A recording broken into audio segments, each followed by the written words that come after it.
Jean, chapitre 15. C'est moi qui suis le vrai cep, et mon père est le vigneron. Tout sarment qui est en moi et qui ne porte pas de fruit, il l'enlève. Et tout sarment qui porte du fruit, il le taille afin qu'il porte encore plus de fruits.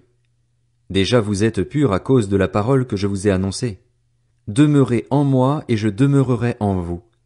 Le sarment ne peut pas porter de fruit par lui-même sans rester attaché au cep.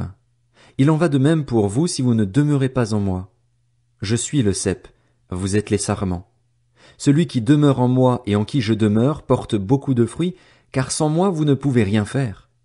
Si quelqu'un ne demeure pas en moi, il est jeté dehors comme le sarment et il sèche.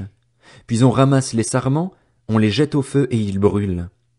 Si vous demeurez en moi et que mes paroles demeurent en vous, vous demanderez ce que vous voudrez et cela vous sera accordé. Ce qui manifeste la gloire de mon Père, c'est que vous portiez beaucoup de fruits. Vous serez alors vraiment mes disciples. Tout comme le Père m'a aimé, moi aussi, je vous ai aimé. Demeurez dans mon amour.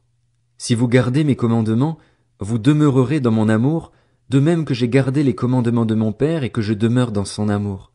Je vous ai dit cela afin que ma joie demeure en vous et que votre joie soit complète. Voici mon commandement. Aimez-vous les uns les autres comme je vous ai aimé. Il n'y a pas de plus grand amour que de donner votre vie pour vos amis. Vous êtes mes amis si vous faites ce que je vous commande.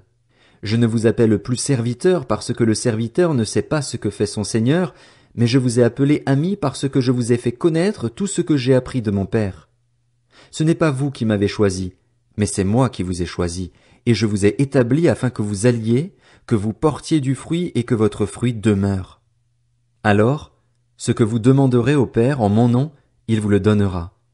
Ce que je vous commande, c'est de vous aimer les uns les autres. Si le monde vous déteste, sachez qu'il m'a détesté avant vous. Si vous étiez du monde, le monde vous aimerait car vous seriez à lui. Vous n'êtes pas du monde, mais je vous ai choisi du milieu du monde. C'est pour cela que le monde vous déteste. Souvenez-vous de la parole que je vous ai dite, le serviteur n'est pas plus grand que son Seigneur.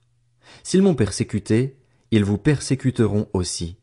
S'ils ont gardé ma parole, ils garderont aussi la vôtre. Mais ils vous feront tout cela à cause de moi, parce qu'ils ne connaissent pas celui qui m'a envoyé.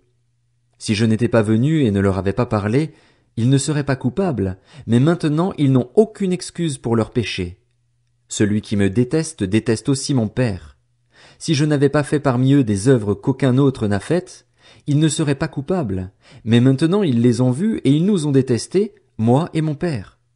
C'est ainsi que s'accomplit la parole écrite dans leur loi, ils m'ont détesté sans raison. Quand sera venu le défenseur que je vous enverrai de la part du Père, l'Esprit de la vérité qui vient du Père, il rendra témoignage de moi. Et vous aussi, vous me rendrez témoignage, parce que vous êtes avec moi depuis le début.